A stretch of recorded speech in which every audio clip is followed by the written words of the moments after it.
Hey everyone, welcome back to my YouTube channel योनिक classes. तो आज एक बार दोबारा से आप सभी के साथ मैं कराने वाली हूँ चैप्टर 2 जो है आपका होम साइंस का, क्लास 12th का। तो जैसा कि हमने अभी तक पढ़ा था कि हम पोषण का मूल्यांकन किस तरीके से करते हैं। अगर आपने उसका पार्ट नंबर 1 नहीं देखा है तो मेरी आप सभी से रिक्वेस्ट है, आप सबसे पहले जाके उसे देखिए, वरना आपको पार्ट 2 जो है वो अच्छे से क्लियर नहीं होगा। और पार्ट 1 की लिंक मैं आपको डिस्क्रिप्शन बॉक्स में दे दूंगी। एंड साथ ही साथ आपको बता दूं कि हमारे चैनल पर physical education, political science, economics, history, Hindi elective, English core, इन सभी सब्जेक्ट्स की तैयारी जो है वो कराई जाती है क्लास 12th के लिए इन हिंदी मीडियम। तो आप सभी चाहें तो उसे भी जाके देख सकते हैं, उसकी भी लिंक आपको डिस्क्रिप्शन बॉक्स में मैं दे दूँगी। तो फटाफट से स्टार्ट करते हैं आपका आगे का टॉपिक। तो आज हम करने वाले हैं रोगियों के लिए आहार को संशोधित करते समय डॉक्टरी पोषण चिकित्सक या फिर आहार विशेषज्ञ यानी कि डाइटिशियंस निम्न कारकों पर विचार करते हैं, यानी कि किस तरीके से वो रोगियों के लिए आहार को संशोधित करते हैं। अब देखो, संशोधित करने का अर्थ क्या होता है। संशोधन का अर्थ होता है कि कुछ बदलाव करना, ठीक है। किसी चीज़ में कुछ चेंजेस किए हों, परिवर्तन किए हों, तो उसे हम संशोधित बोल सकते हैं या फिर बोलते ही हैं। तो अगर आप अपनी जो होम साइंस है उसमें लिख कर आएंगे आंसर, तो उसमें आपको संशोधित शब्द का ही प्रयोग करना है। आप यहाँ पे बदलाव और परिवर्तन शब्द का प्रयोग ज़रूर कर सकते हैं, लेकिन उससे आपका आंसर जो है वो अट्रैक्टिव नहीं लगेगा, इसलिए आपको संशोधित शब्द का जो प्रयोग है वो करना है। अब सबसे पहले समझते हैं कि इनके कारक जो हैं किन किन पर निर्भर करता है कि जो रोगी के आहार हैं उसको किस तरीके से हम संशोधित कर सकते हैं, ठीक। तो सबसे पहला आपका है भोजन के प्रतिरूप, विभिन्न प्रकार के भोजन को ग्रहण करने की आवृत्ति, बीमारी का निदान और डॉक्टर द्वारा दिया गया पर्चा। यानी कि सबसे पहली चीज़ तो आपकी ये डिपेंड करती है कि डॉक्टर ने आपकी बीमारी क्या बताई है।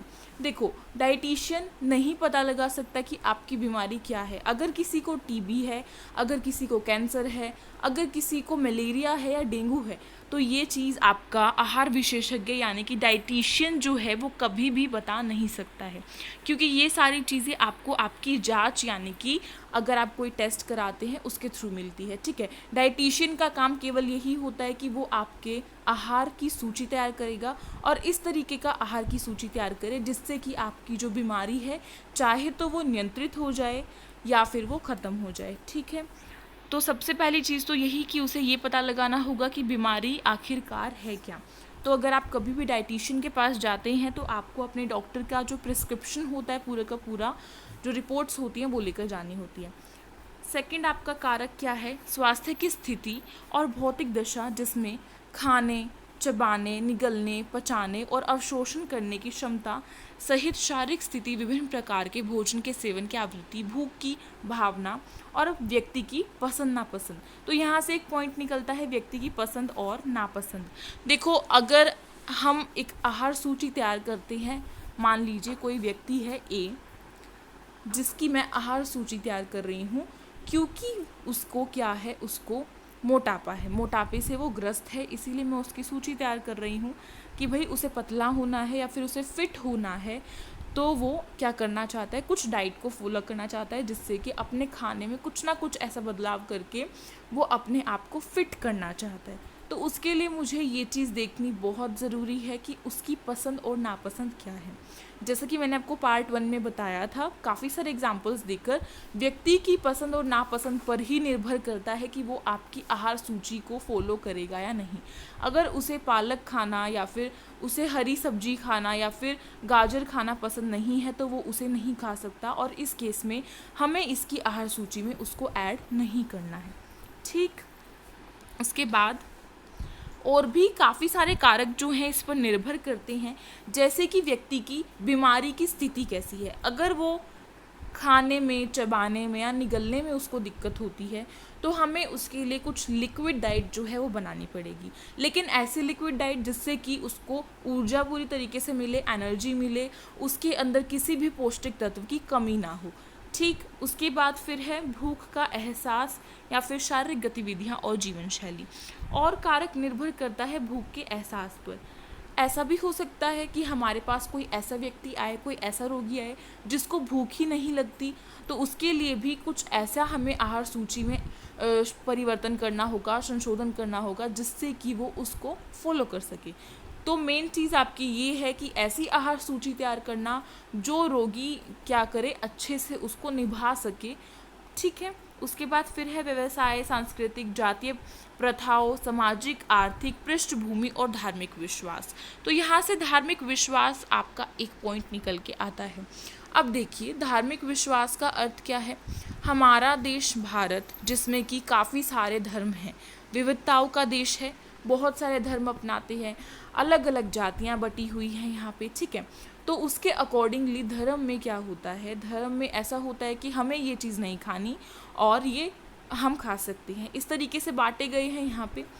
तो जो धार्मिक विश्वास है उसके कारण भी जो रोगी है, क्या पता उसकी पसंद वो ना हो जो हम आहार सूची में लिख रहे हैं, तो ये भी एक कारक है। हमें उसके धार्मिक विश्वास देखना पड़ेगा कि वो किस चीज़ में बिलीव रखता है। सेकंड थिंग, सामाजिक, ऐसा भी हो सकता है सामाजिक और आर्थिक में, यानी कि सामाजिक मीन्स हो सकता है कि आप जिस समाज में रह रहे हैं, जिस सोसाइटी में आप रह रहे हैं, वहाँ पे उस चीज़ को अच्छा ना माना जाता हो, इस वजह से भी आपको उसे रोकना पड़ेगा। और दूसरी चीज़ है आर्थिक, आर्थिक तौर यानी कि पैसे से रिलेटेड। तो अगर कोई व्यक्ति जो बीमारी से ग्रस्त है और वो एक गरीब परिवार से है, तो उसके लिए हम बहुत हाई फाई जो न्यूट्रिएंट्स होती हैं उनको ऐड नहीं कर सकते उसकी आहार सूची में, ठीक। उसके बाद है पोषण संबंधी तनाव हो गया, मनोवैज्ञानिक तनाव हो गया, और आहार्य और दूसरी खाई जाने वाली वस्तुएं। तो पोषण संबंधी तनाव सेम है कि उसके अंदर पोषण की क्या क्या कमी है, किन किन पोषण तत्वों की, उसके पौष्टिक तत्वों की उसके अंदर कमी है। मनोवैज्ञानिक तनाव यानी कि वो उसे खाना चाहेगा या नहीं, या फिर उसकी फैमिली उसे खाने के लिए अलाउ करेगी या नहीं, ठीक है। उसके बाद फिर है आपका नेक्स्ट, आहार विशेषज्ञ, नैदानिक पोषण चिकित्सा की भूमिका क्या होती है। तो जैसा कि मैंने आप सभी को बताया कि नैदानिक पोषण क्या होता है, यह पोषण का वह क्षेत्र होता है जो कि बीमारी के समय से संबंध रखता है, ठीक है। नैदानिक पोषण होता है जो बीमारी के टाइम पर लिया जाने वाला पोषण है, उसको हम नैदानिक पोषण कहते हैं।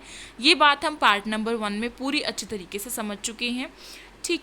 तो अब पढ़ना है हमें कि इनकी भूमिका क्या रहती है हमारे जीवन में। देखिए भूमिका का अर्थ ये है कि ये हमारे लिए किस तरीके से आवश्यक हैं या लाभकारी सिद्ध होते हैं। तो लाभकारी किस तरीके से सिद्ध होंगे, जब इनका कार्य बीमारी से ही संबंधित हो गया। इसका अर्थ ये है कि अगर ये कुछ ऐसी चीज़ें हमारे लिए करते हैं, हमारी आहार सूची में कुछ ऐसे परिवर्तन करते हैं जिससे कि हमारी बीमारी ठीक हो रही है या फिर पूरी तरीके से ख़त्म भी हो सकती है, तो ये हमारे लिए लाभदायक है। इसलिए आप इसमें लिख सकते हैं रोग का निदान। निदान जो है शब्द, क्या निदान शब्द जो है इसका अर्थ क्या होता है, निदान शब्द का अर्थ होता है कि पूरी तरीके से ख़त्म हो गई है, यानी कि रोग जो है वो पूरी तरीके से ख़त्म हो सकता है। और ये कौन करेगा, ये करेगा नैदानिक पोषण, ठीक है। उसके बाद बाकी सारी चीज़ें जिसकी बीमारियों की रोकथाम। अब निदान एक अलग मीनिंग था, निदान का अर्थ होता है ख़त्म करना, रोकथाम का अर्थ होता है कि उसे रोकना, पूरी तरीके से ख़त्म नहीं करना, उसे रोकना ताकि वो अन्य व्यक्तियों में भी ना फैले, ठीक है। बाकी जो आपकी सर्जरी वगैरह होती है, ऑपरेशन होती हैं, उससे पहले का जो पोषण होता है और उसके बाद का जो पोषण होता है उसमें काफ़ी अंतर होता है, ठीक है। सर्जरी से पहले का आपका बेसिकली नॉर्मल रहता है, सब कुछ सामान्य आहार हम लेते हैं उस टाइम पे। लेकिन सर्जरी के बाद या ऑपरेशन के बाद अगर किसी व्यक्ति की सर्जरी या ऑपरेशन हुआ है, तो अगर वो व्यक्ति डाइटिशियन यानी कि आहार विशेषज्ञ के पास जाता है तो वो उसके खाने में क्या मिलाएगा, क्या नई चीज़ जो है वो ऐड करेगा, वो करेगा प्रोटीन, ठीक है। प्रोटीन क्या, प्रोटीन बहुत ज़रूरी है, पौष्टिक तत्व है एक और बहुत ही ज़रूरी होता है, जिससे कि हमें हमारे अंदर हर कार्य को करने की क्षमता बढ़ती है और हमारा जो घाव है वो अच्छे से भर जाएगा, जल्दी से हम ठीक हो जाएंगे, ठीक है। वहीं अगर दूसरी तरफ देखा जाए तो अगर किसी व्यक्ति को गुर्दे की बीमारी है, यानी कि उसकी किडनी में बीमारी है, किडनी में स्टोन हो गया, जैसे कि किडनी में पथरी हो गई या फिर किडनी की ऑपरेशन हुआ है, किडनी में दिक्कत है, ठीक है, यानी कि गुर्दे में दिक्कत है, तो उसे आहार जो विशेषज्ञ है वो कभी भी प्रोटीन खाने के लिए नहीं देगा, क्योंकि वो उसकी किडनी के लिए बहुत ही नुकसानदायक होता है। और ये क्वेश्चन आपके पेपर में अक्सर ही पूछा जाता है, ठीक है। ऐसे दे देंगे। क्वेश्चन को घुमा के दिया जाता है कि मान लीजिए श्याम है और उसे गुर्दे की बीमारी है, तो आहार विशेषज्ञ बताए, आहार विशेषज्ञ उसको क्या क्या चीज़ें ना लेने के लिए मना करेगा या फिर सलाह देगा या फिर लेने के लिए सलाह देगा। ठीक है, इस तरीके से पूछा जा सकता है। या फिर उसके लिए प्रोटीन लेना क्या सही होगा या नहीं, 1 नंबर में ये भी आ सकता है। तो आपको ये बातें अच्छे से ध्यान रखनी है। अब बात करते हैं मूलभूत संकल्पनाएं निदानिक पोषण और आहारी की। तो यहाँ से एक छोटा सा स्ट्रक्चर दिया हुआ है, नीचे पूरा का पूरा आपको बड़े में अच्छे से समझा रखा है। तो पहले छोटे से स्ट्रक्चर को देखते हैं। आहार विशेषज्ञ और नैदानिक पोषण चिकित्सा की भूमिका क्या रहती है हमारे जीवन में। तो मैंने बताया कि बीमारियों को ख़त्म कर सकते हैं, उनकी रोकथाम कर सकते हैं, फैलने से रोक सकते हैं उन्हें, ठीक है, बढ़ने से रोक सकते हैं, भविष्य में कोई नई बीमारी ना उत्पन्न हो जाए इसीलिए उसको रोक सकते हैं। उसके बाद है पोषण मूल्यांकन। तो पोषण मूल्यांकन भी काफ़ी आवश्यक होता है। क्यों होता है, यहाँ पे आपको पॉइंट्स दिए हुए हैं। और पोषण मूल्यांकन की बात मैं आपको पार्ट नंबर 1 में बता चुकी हूँ, तो बार बार नहीं बताऊँगी। फिर उसके बाद है आपका आहार चिकित्सा, 3rd नंबर वाला है आहार चिकित्सा।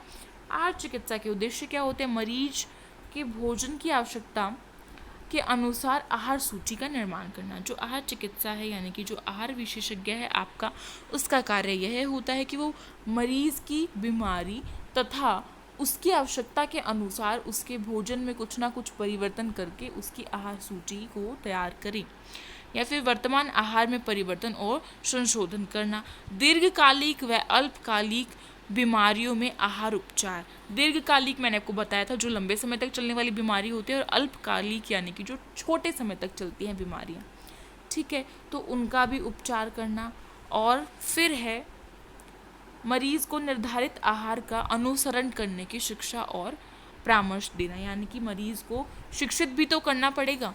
अब मान लीजिए हमारे पास, हम तो ये लगा के चलते हैं कि जैसा हमें पता है वैसे ही सबको पता है, लेकिन ऐसा ज़रूरी नहीं है, क्योंकि हम ये नहीं सोच सकते कि हमारे पास किस तरीके का इंसान आएगा। हो सकता है कि उसे इस बारे में कुछ ज़्यादा खास ना पता हो, या फिर ये भी हो सकता है कि वो एजुकेटेड ही ना हो, तो उसे हमें समझाना पड़ेगा, ठीक है। उसके बाद है आहार के प्रकार। आहार कितने प्रकार से लिया जाता है, एक होता है नियमित आहार, एक होता है संशोधित आहार। नियमित आहार यानी कि रेगुलर डाइट। रेगुलर डाइट क्या होती है, जो हम अपने नॉर्मल डेज में ले रहे हैं, यानी कि एक स्वस्थ व्यक्ति जो आहार लेता है, जिस भोजन का सेवन करता है, उसे हम नियमित आहार बोलते हैं। जैसे कि अगर मैं एक एग्जाम्पल दूँ तो हम सभी, आप और मैं, हम सभी क्या खाते हैं, चावल दाल रोटी सब्जी छाछ लस्सी, ठीक है, सैलेड हो गई, सलाद ले ली साथ में, इस तरीके का खाना हम खाते हैं, हमारे लिए बिल्कुल सही है। लेकिन वही अगर कोई व्यक्ति बीमार है तो उस समय उसके आहार में कुछ ना कुछ बदलाव किया जाएगा, संशोधन किया जाएगा, तो उसे हम कह देंगे संशोधित आहार। ठीक, अब संशोधित किस तरीके से किया जाता है, संशोधन जो है वो 3 प्रकार से आपका होता है। पहला प्रकार होता है आपका बनावट या फिर सघनता। सघनता कंसिस्टेंसी। कंसिस्टेंसी का अर्थ क्या होता है कि जो हमारा खाने का पदार्थ है वो कितना गाढ़ा है और कितना पतला है, यानी कि वो कितना तरल है, लिक्विड कितना है उसके अंदर, और कितना वो घुटा हुआ बिल्कुल मैश है, ठीक है। जैसे कि एग्जांपल दूँ तो सघनता में आपका खिचड़ी भी आ सकता है, घुटी हुई दाल आ सकती है, नींबू पानी आ सकता है, करेले का जूस आ सकता है, छना हुआ, ठीक है, इस तरीके से हो गई। उसके बाद फिर है ऊर्जा यानी कि कैलोरी। ऊर्जा के अकॉर्डिंगली भी होता है, कैलोरीज के अकॉर्डिंगली भी। जैसा कि मैं आपको एग्जांपल देती हूँ अभी, तो मान लीजिए एक रीना नाम की लड़की है जो कि मोटापे से ग्रस्त है, ठीक है, मोटापे से ग्रस्त है, तो वो क्या करेगी, तो जो आहार विशेषज्ञ होगा वो उसकी आहार की सूची में कैलोरीज को कम करेगा। क्योंकि देखो अगर एक मोटा व्यक्ति है तो उसको चीनी खाने के लिए मना किया जाता है, चीनी में काफ़ी सारी कैलोरी होती है। इसी तरीके से अगर कोई पतला व्यक्ति है, मान लीजिए सीता लड़की एक नाम की है जो कि काफ़ी पतली है, वो होना चाहती है, मोटा नहीं होना चाहती, फिट होना चाहती है, तो वो आहार विशेषज्ञ के पास जाएगी। तो जाने के बाद क्या होगा, वो बताएगी कि भाई मुझे फिट होना है, मैं काफ़ी पतली हूँ, तो आहार विशेषज्ञ उसके आहार सूची में कैलोरी की मात्रा को बढ़ा देगा, यानी कि उसको चीनी खाने के लिए, मीठा खाने के लिए बताएगा। अब चीनी हम ऐसे सिंपल तो नहीं खाएंगे, किसी ना किसी चीज़ में, जैसे कि उसको बनाना शेक पीने को बताएंगे, ठीक है, काफ़ी सारे शेक्स होते हैं वो पीने के लिए बता सकते हैं जो उसे पसंद होगा। उसके बाद है एक या अधिक पोषकों को कम या अधिक मात्रा में शामिल करना। अब एक और चीज़ से हम बांटते हैं, चाहे तो हम किसी पोषक तत्व को कम कर रहे हैं, चाहे हम किसी को ज़्यादा कर रहे हैं मात्रा में, वो डिपेंड करता है हमारी बीमारी के ऊपर, ठीक है। अब बात करते हैं तरल आहार क्या होता है। तरल आहार आपका एक प्रकार से ऐसा आहार होता है जो उन व्यक्तियों को दिया जाता है जिसे चबाने में, निगलने में परेशानी होती है, यानी कि ना तो वो खाने को चबा सकता है, ना ही वो उसे निगल सकता है, ठीक है, क्योंकि चबाने के बाद ही निगलेंगे हम। तो पानी तो ऐसी चीज़ है जो हम रेगुलरली पीते ही हैं, इसीलिए उसको सारी चीज़ें तरल दी जाएंगी, तरल पदार्थ दिया जाएगा, जैसे कि नींबू पानी, नारियल पानी, फलों का रस हो गया छान कर, यानी कि इसमें आपके जितनी भी चीज़ें आएंगी तरल आहार में वो आपकी क्या होंगी, वो आपकी रेशे युक्त नहीं होंगी। जिनमें रेशा ना हो वो वही चीज़ आपकी तरल आहार में आएगी, जैसे कि फटे दूध का पानी हो गया। जो फटे दूध का पानी होता है आपका, यानी कि जब हम दूध को फाड़ देते हैं, पनीर अलग से निकल जाता है और पानी अलग से रह जाता है, तो वो पानी भी बहुत लाभकारी होता है हमारे शरीर के लिए। तो कभी भी उसे फेंके ना, उसे ज़रूर पिए अगर वो आपको अच्छा लगता है तो, ठीक है। उसके बाद फिर है पूर्णतया तरल। देखो किसी किसी की बुक में इसे पूर्णतया तरल दिया हुआ है, किसी की बुक में इसे अर्ध तरल दिया हुआ है। अब देखो पूर्णतया तरल और अर्ध तरल में अंतर क्या है ये हमें समझना है। तो जो पूर्णतया तरल है, पूर्णतया तरल यानी कि और भी अच्छे से क्या है, वो बहुत ज़्यादा तरल है, बिल्कुल पानी है, ये लगा लीजिए। और अर्ध तरल में क्या होता है, जिसमें कि रेशे जो है, रेशे युक्त पदार्थ जो है वो हो, यानी कि हम उसमें फलों के रस को छान कर नहीं देंगे, ऐसे सिंपली दे देंगे, ठीक है। तो अर्ध तरल समझ में आया, पूर्ण तरल समझ में आया। और जो मैं आपको भी पढ़ा रही हूँ ये आपके इस चैप्टर का पूरा बहुत ही इम्पोर्टेंट है। इसमें से ज़रूर एक क्वेश्चन आपका उठ कर आएगा, चाहे आपका 3 नंबर में आए, चाहे आपका 5 नंबर में आए, लेकिन आएगा ज़रूर, ये मैं 100% गारंटी के साथ आपको बोल सकती हूँ। हर साल से आता हुआ आ रहा है, इस साल भी आएगा। हो सकता है कि इसमें से ये ना आए लेकिन दूसरे टॉपिक में से आ जाए, लेकिन इस चैप्टर में से ज़रूर एक बड़े नंबर का क्वेश्चन आपका आना ही आना है, इसीलिए मैंने आपको ये पहले कराया है। तो इसे बहुत अच्छे से समझना है आप सभी को। अब बात करते हैं नरम आहार या फिर मृदु आहार। नरम को हम मृदु भी बोलते हैं, कोमल आहार भी बोलते हैं। तो किसी बच्चे के बुक में अगर कोमल आहार के नाम से है तो वो भी इसी को समझ ले, कॉन्सेप्ट दोनों का सेम ही है। नरम आहार क्या होता है, ऐसा आहार जिसमें कि क्या हो, जिसमें आपका जो जैसे मान लीजिए खिचड़ी है, खिचड़ी कैसी होती है, बिल्कुल घुटी हुई होती है, जिसे हमें चबाना ना पड़े। अगर किसी के दांत में कभी दर्द हुआ हो, ऐसा होता है कॉमनली, अगर जैसे हमारी बढ़ती उम्र है, इस समय में आप सभी की बढ़ती उम्र है, तो इस टाइम पे क्या होता है कि हमारी जो दांत वगैरह हैं उनमें दर्द होता है, ऑफ कोर्स होता है, क्योंकि नई जो जाड़ होती हैं वो निकलती हैं, ठीक है, इसलिए दर्द होता है। तो उस टाइम पे आपसे रोटी चबाई नहीं जाएगी, तो आप चबा नहीं सकते लेकिन आप निगल सकते हैं यहाँ पे, ठीक है। इसीलिए आप खिचड़ी खा सकते हैं, दलिया खा सकते हैं, और जो आलू होते हैं उनको क्या करें, उनको उबाल के मैश करके यानी कि मसल के खा सकते हैं। हिंदी में उसे मसले हुए आलू बोलते हैं, याद रखिएगा, मैश शब्द आप प्रयोग नहीं करेंगे, ठीक है। तो नरम आहार आपका ये हो गया। उसके बाद फिर तैयार मृदु आहार। तो तैयार मृदु आहार जो है बिल्कुल ही कुचला हुआ खाना होता है। कुचला हुआ मतलब बिल्कुल कुचला हुआ है, उसमें कुछ दिख नहीं रहा है कि होता क्या है, हमें समझ में नहीं आता। अब एग्जाम्पल दूँ तो पाव भाजी किस किस ने खा रखी है, कमेंट में बताना फटाफट से। मेरे ख्याल से सभी बच्चों ने खा रखी होगी, ठीक है, जिसकी फेवरेट है वो भी बता सकता है कमेंट बॉक्स में।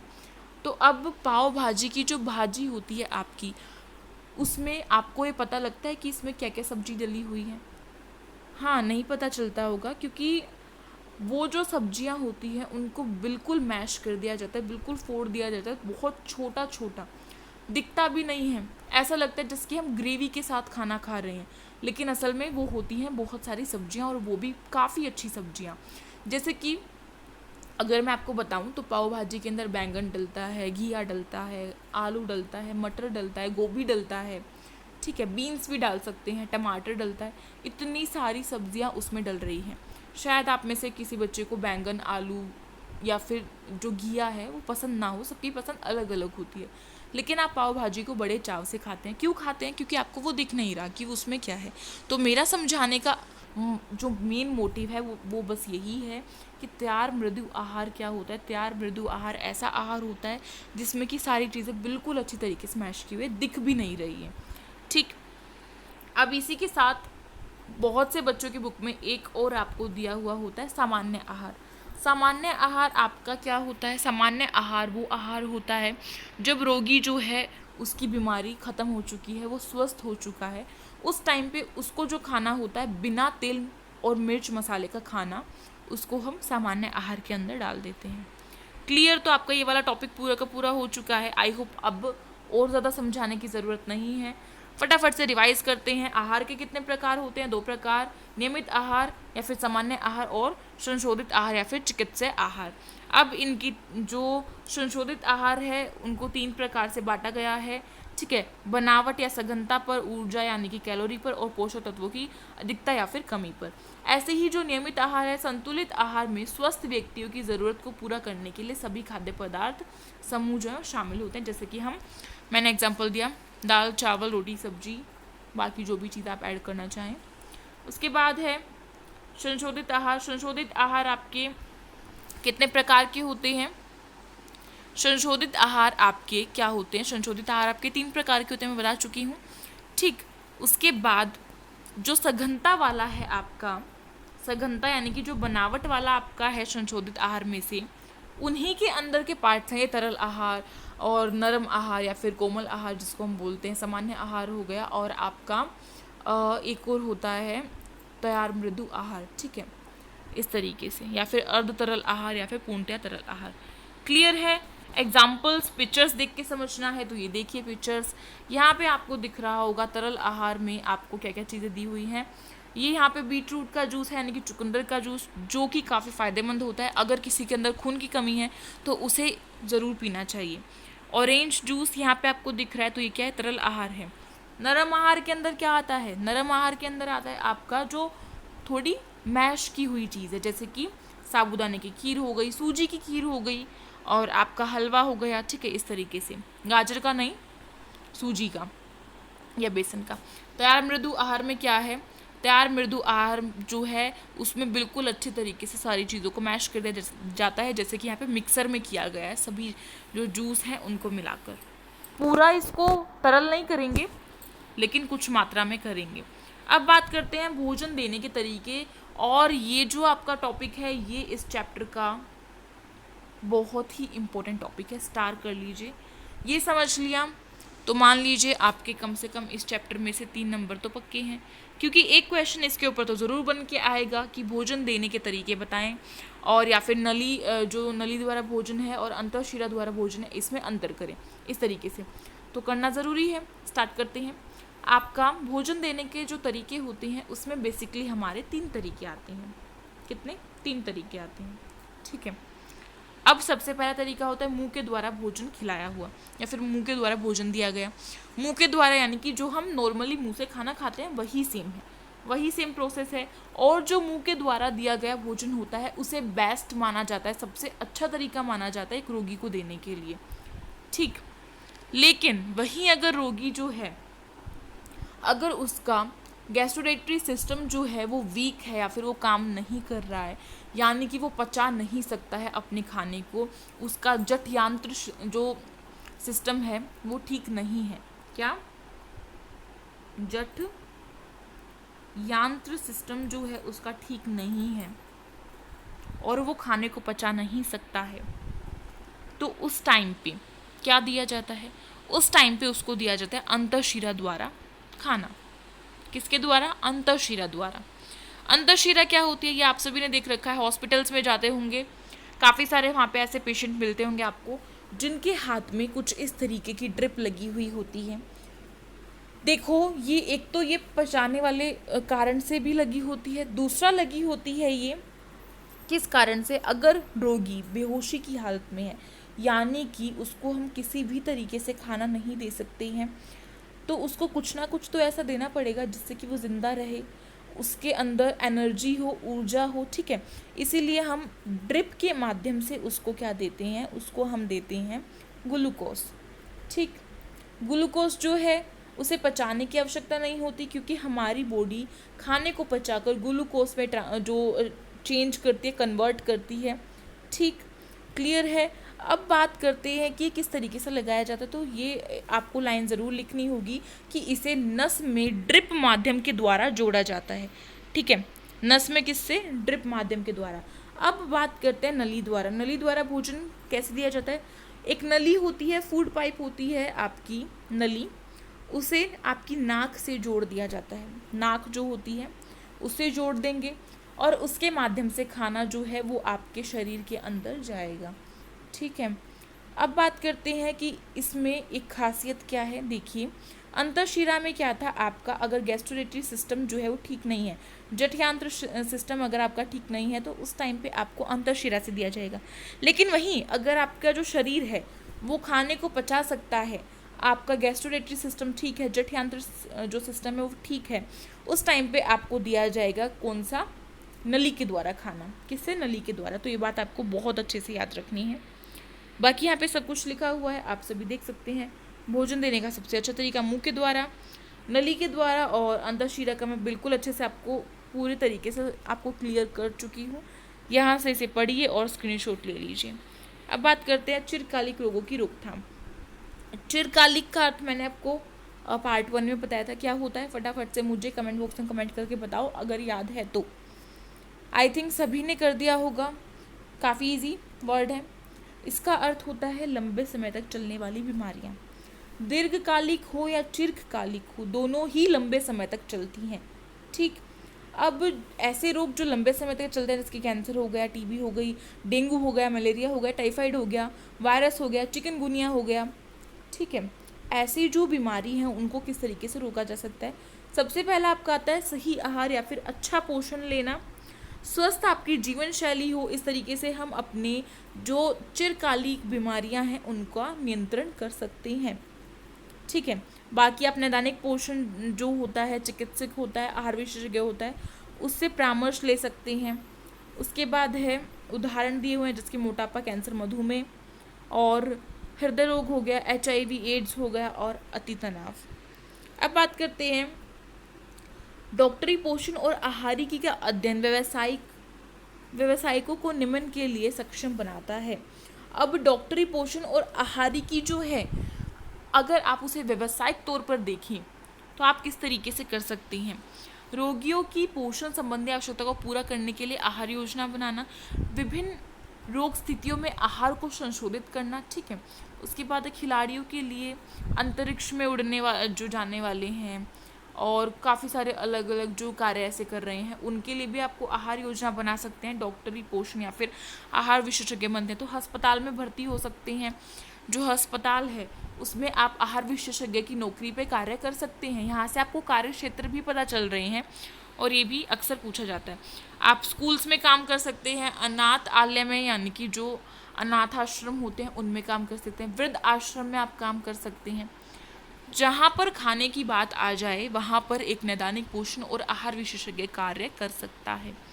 कार्य क्षेत्र आपको यहाँ पे दिए हुए हैं और मैं पहले आपको बता चुकी हूँ। आप सलाहकार का कार्य कर सकते हैं, आहार सलाहकार, आहार विशेषज्ञ बन सकते हैं, स्वयं अपना एक उद्यम खोल सकते हैं, ठीक है, अपना खुद का एक क्लिनिक खोल सकते हैं और भी काफ़ी सारी चीज़ें हैं। इसमें आप क्या बन सकते हैं? टीचर बन सकते हैं और हॉस्पिटल्स में काम कर सकते हैं, NGOs में काम कर सकते हैं, कंपनियों में कार्य कर सकते हैं। तो ये आपका क्लियर हो गया।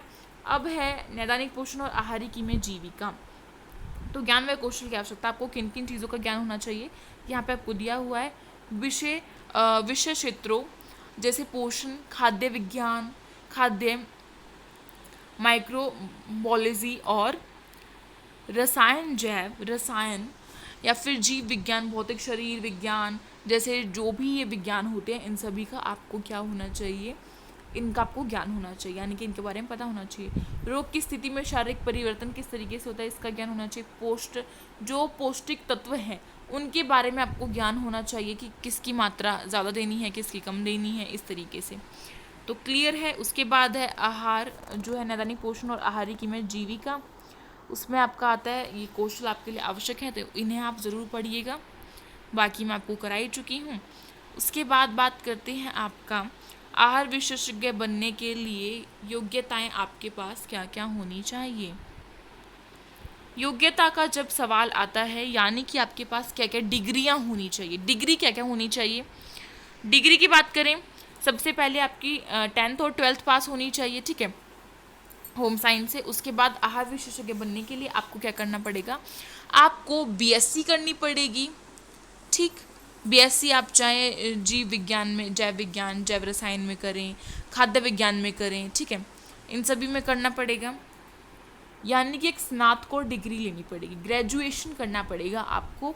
उसके बाद आपको अपना पंजीकृत आहार विशेषज्ञ जो है वो बनवाना पड़ेगा, और उसके बाद क्या होगा, आप आहार विशेषज्ञ का कार्य कर सकते हैं। अगर आपको शिक्षण में जाना यानी कि टीचिंग में जाना है तो उसके लिए फिर आपको बीएससी के बाद एमएससी करनी पड़ेगी, ठीक है। और अगर और भी ज़्यादा रिसर्च में जाना है तो आप एमएससी करने के बाद नेट क्लियर करके यूजीसी का फॉर्म भर सकते हैं। यूजीसी नेट क्लियर कर लीजिए और उसके बाद आप क्या करेंगे, पीएचडी जो है वो कर सकते हैं, और फिर आपकी पूरी की पूरी जो पढ़ाई है वो कंप्लीट हो जाएगी। अब बात करते हैं इसके कार्य क्षेत्रों की। तो यहाँ पे कार्य क्षेत्र आपको लिखे हुए हैं। आहार विशेषज्ञ अस्पताल में, जिम में, विद्यालय में चिकित्सा शोध बन सकते हैं, अध्यापक बन सकते हैं विद्यालय में, महाविद्यालय में प्रोफेसर बन सकते हैं, आहार सलाहकार बन सकते हैं, तकनीकी लेखक भी बन सकते हैं, कंपनियां उद्योगों में सलाहकार बन सकते हैं, प्रोत्साहक पोषण कार्यक्रमों की योजना बना सकते हैं, चिकित्सक खाद्य पदार्थों का निर्माण या वितरण कर सकते हैं, पोषण में क्या कर सकते हैं, पोषण विपणन या उद्यमी कर सकते हैं, और नैदानिक पोषण विशेषज्ञ खिलाड़ियों के लिए आप बन सकते हैं। क्लियर। अब एक और छोटी सी चीज़ आपको दिखाना चाहूँगी, क्या है, हमने पार्ट नंबर 1 में पढ़ा था पोषण औषध, चिकित्सक खाद्य पदार्थ और पादप रसायन, अगर किसी को याद हो तो जो पोषण औषध है यानी कि पोषण औषध क्या होते हैं, स्वास्थ्य के लिए लाभकारी होते हैं, मानव शरीर के लिए काफ़ी लाभकारी होती हैं। ये प्राकृतिक तौर पर भी होते हैं, निर्मित भी होते हैं, ठीक है। प्राकृतिक यानी कि लहसुन, जो निर्मित है वो आप मुझे कमेंट बॉक्स में कमेंट करके बताएंगे। उसके बाद चिकित्सक खाद्य पदार्थ क्या होते हैं, जो डॉक्टर के पर्चे पर मिलते हैं, यानी कि जो आपकी टैबलेट्स होती हैं या फिर कुछ ऐसे पाउडर्स होते हैं, जैसे कि ORS का घोल, लैक्टोज फ्री दूध होता है, इस तरीके का, ठीक है। ये मैं आपको पिक्चर्स के साथ इसीलिए समझा रही हूँ ताकि आपको हर एक चीज़ क्लियर हो जाए। पिक्चर देखने के बाद हमारे माइंड में वो पिक्चर सेट हो जाती है। फिर है पादप रसायन या फिर जैव सक्रिय पदार्थ, जिसमें कि आपका कैरोटेनॉइड होता है, जो कि मैं बहुत अच्छे से समझा चुकी हूँ, और सेलेनियम होता है या फिर विटामिन सी मान सकते हैं आप, ठीक है। कैरोटीन हो सकता है। उसके बाद तरल आहार, तैयार मृदु आहार और नरम आहार, ये रहे आपके पिक्चर्स। और फिर आपका मुंह के द्वारा खाना, नली के द्वारा भोजन और अंतःशिरा के द्वारा खाना। क्लियर है। आई होप आपको सारी चीज़ें अब अच्छे से समझ में आ चुकी होंगी, और मेरी तरफ से ये चैप्टर पूरा का पूरा कंप्लीट है आप सभी का आज। अगर आपको वीडियो थोड़ी सी भी पसंद आई हो या फिर आपके लिए थोड़ी सी भी हेल्पफुल रही हो तो इसे लाइक करें, अपने फ्रेंड्स में शेयर करें, एंड साथ ही साथ सब्सक्राइब कर ले हमारे चैनल को। साइड में जो बेल आइकन है उसे कर दे प्रेस, जिससे कि न्यू वीडियोस की नोटिफिकेशन आपके पास टाइम टू टाइम आती रहे। प्लस में टेलीग्राम ग्रुप को ज्वाइन करें, उसकी भी लिंक आपको डिस्क्रिप्शन बॉक्स में मैंने दी हुई है। और जितनी मैंने आपको वीडियो देखने के लिए बताया है, जैसे कि होम साइंस की मैंने MCQ सीरीज़ भी स्टार्ट की थी पिछले साल वाले बच्चों के लिए, पिछले साल कराया था मैंने MCQs, ठीक है। इंपॉर्टेंट क्वेश्चन आंसर्स कराए थे, आप उन्हें जाके देख सकते हैं, क्योंकि वो अब आपके काम के हैं। पिछले साल वाले बच्चे पास करके जा चुके हैं, अब जो काम आएंगी वो वीडियोस वो आपके लिए आएंगी, क्योंकि मेरे पढ़ाने का तरीका उनमें भी सेम है और इसमें भी सेम है। अंतर बस इतना है कि उसमें मैं हैंड रिटन नोट्स से पढ़ा रही हूँ और यहाँ पे आपको PDF फॉर्म में नोट्स जो हैं वो मिल रहे हैं, ठीक है। तो अगर आप हैंड रिटन नोट्स से पढ़ना चाहते हैं तो उन वीडियोस को जाके ज़रूर देखें, और वो आपके लिए वन शॉट वीडियो के रूप में रिवीजन के लिए बेस्ट रहेगा। तो मेरी सलाह ये है कि एग्ज़ाम्स के टाइम पे आप उन्हें ज़रूर देखें। तो मिलेंगे एक न्यू वीडियो के साथ, तब तक के लिए अगर वीडियो पसंद आई हो तो फटाफट से कमेंट बॉक्स में कमेंट करके ज़रूर बताना। एंड नेक्स्ट चैप्टर आपको कौन सा चाहिए होम साइंस का, वो भी आप मुझे कमेंट बॉक्स में कमेंट करके बता सकते हैं। Thank you so much for watching this video. मिलते हैं एक न्यू वीडियो के साथ।